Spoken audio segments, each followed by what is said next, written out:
Madam President. The senior senator from Oklahoma. Thank you.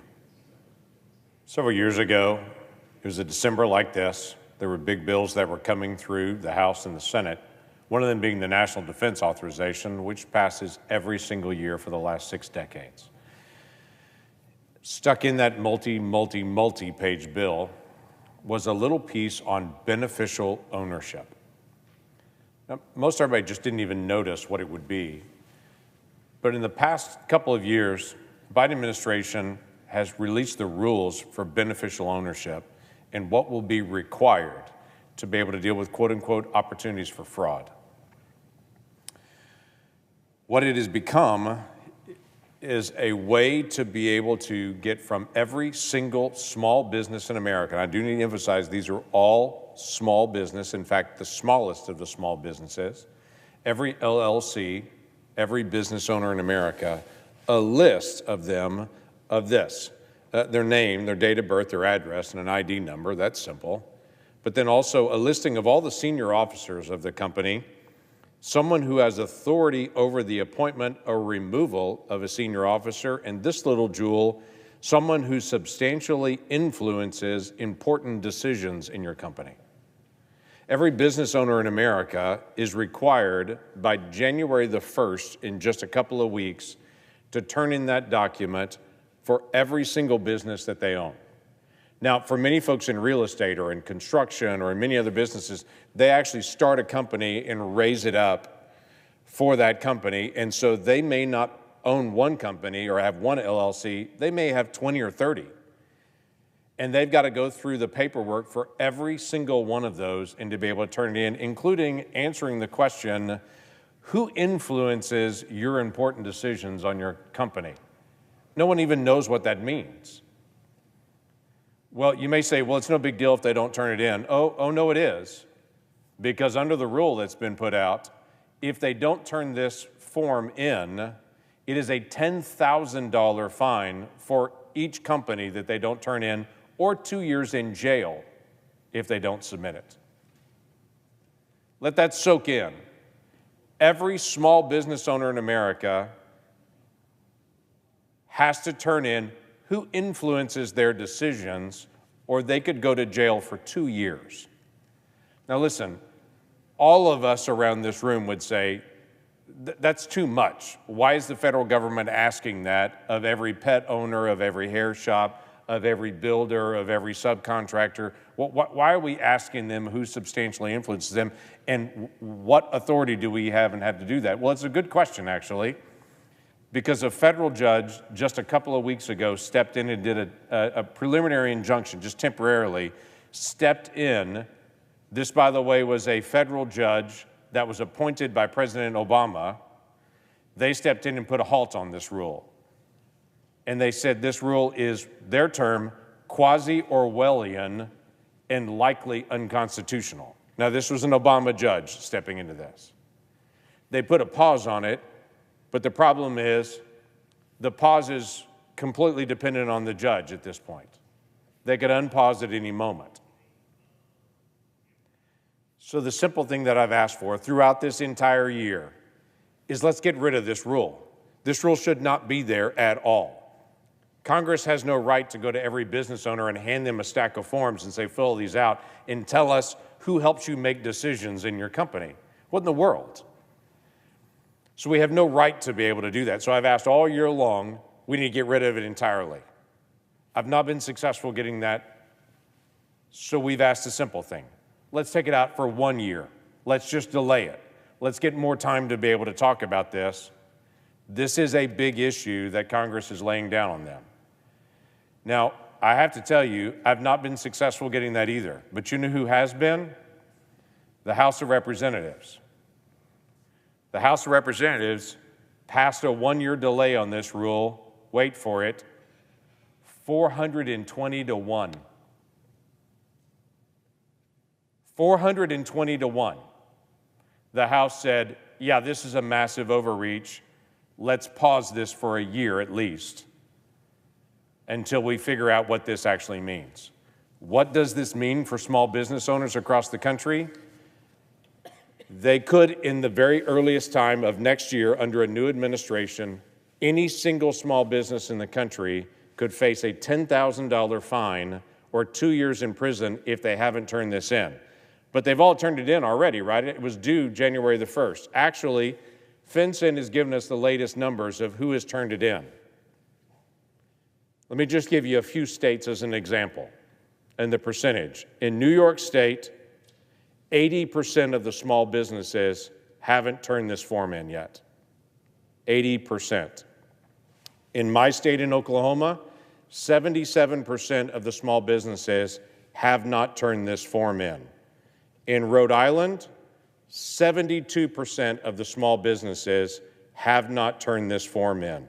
In West Virginia, 80% of the businesses have not turned this form in. In Wisconsin, 74% of the businesses have not turned this form in. That means they could all face, all those businesses could all face a $10,000 fine or 2 years in jail because they haven't submitted a form most of them don't even know exists. Listen, delaying for a year is not a radical proposal. 420 to 1 in the House is a pretty good vote, especially considering the votes of the House in the past week. That's broad bipartisan agreement. All I'm asking is, let's pause this for a year.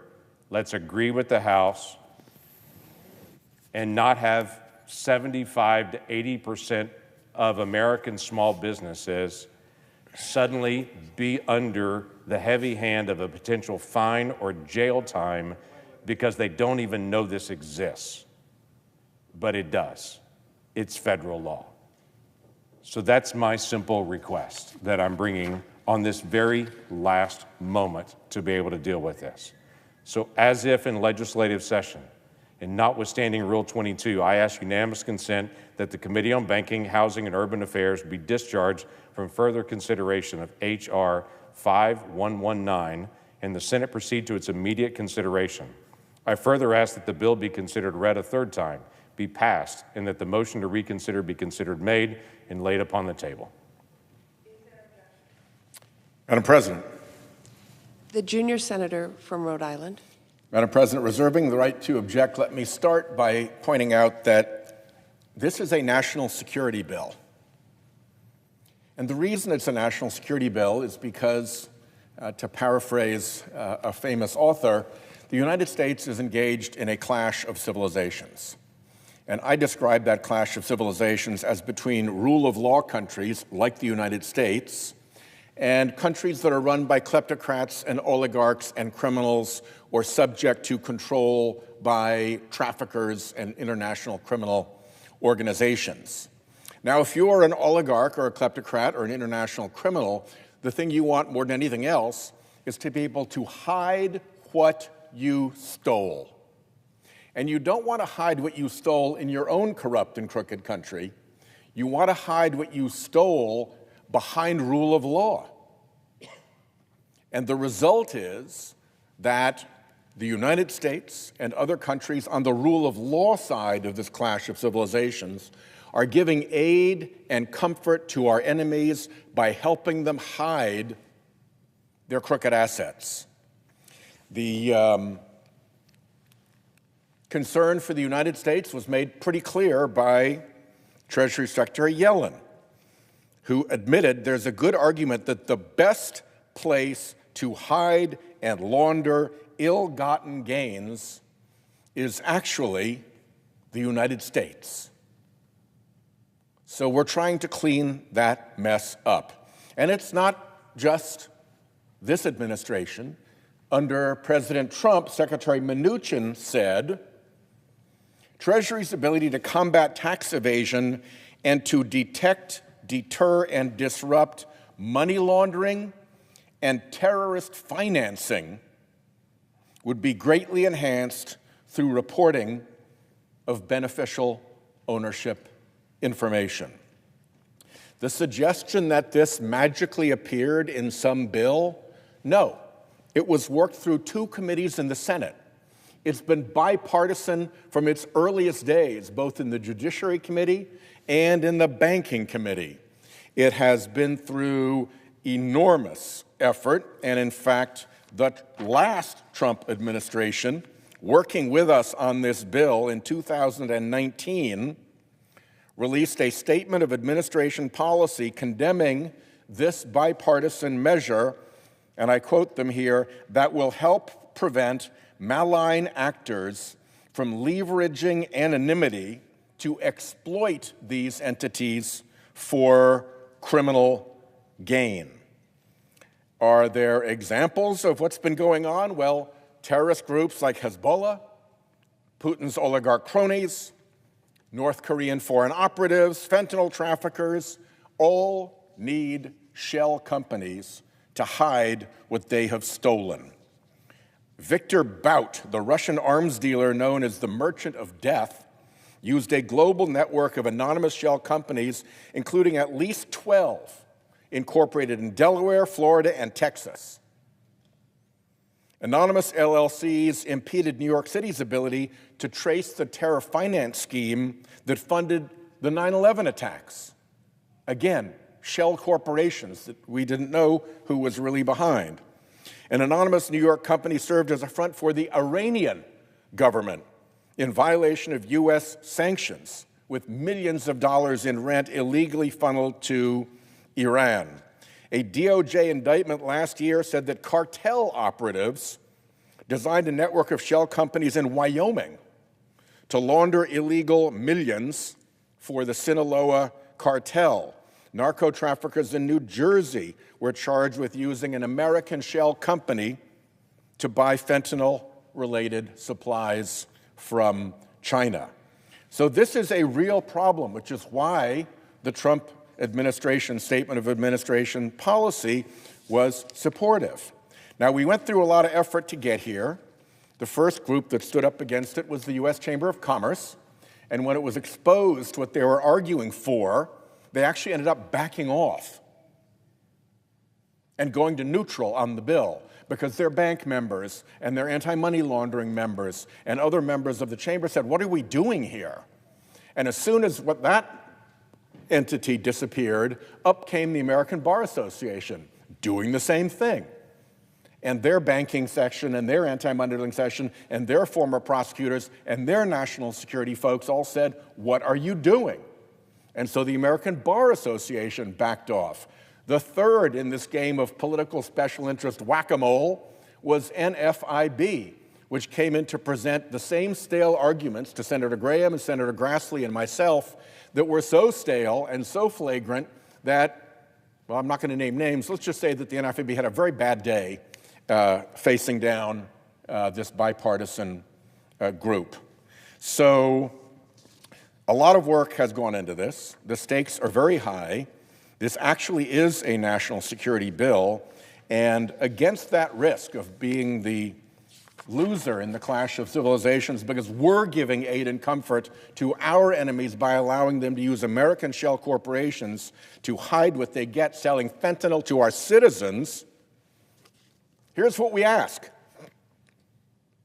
When you set up a corporation, you tell us your name. It's not very complicated. You can do that pretty quickly. You tell us your address. That doesn't take more than a couple of seconds to remember. What's my address? Yeah, write that down. Your date of birth. That's pretty simple, too. And then either a passport or driver's license number. It is literally that simple. Where it gets complicated is where you have complex networks of joined shell companies in a complex corporate structure. But if that's what you've got, the very same lawyers who put that complex structure together can easily add this information. So, in my view, delaying the Corporate Transparency Act would empower criminals who are operating through American shell companies who outcompete and defraud honest small business owners while emboldening and facilitating terrorist groups, foreign adversaries like Russia and China and Iran, North Korean weapons of mass destruction financing, fentanyl trafficking, and a whole array of grotesquely bad actors, so I object. With great regard for my friend, Senator Lankford, I object. Objection is heard. Madam President, The senior senator from Oklahoma. my friend and I from Rhode Island, we have a lot of great conversations. I think we both agree on the problem here. There's clearly a problem that money could be laundered and hidden in American companies and in shell companies. There's no question. I think what we disagree on is the answer to that problem. In this setting, with this set of forms, the assumption is that those who are doing international money laundering would put down their accurate information and would identify themselves as international terrorists and money launderers. In this particular setting, every small business owner that owns a restaurant or a pet store or a bookstore or a plumber or a roofing company, 30 million, in fact, small businesses in America, all have to prove their innocence. And the assumption is that a Russian oligarch that's trying to hide money will tell the truth when he fills his form out, and I find that hard to believe.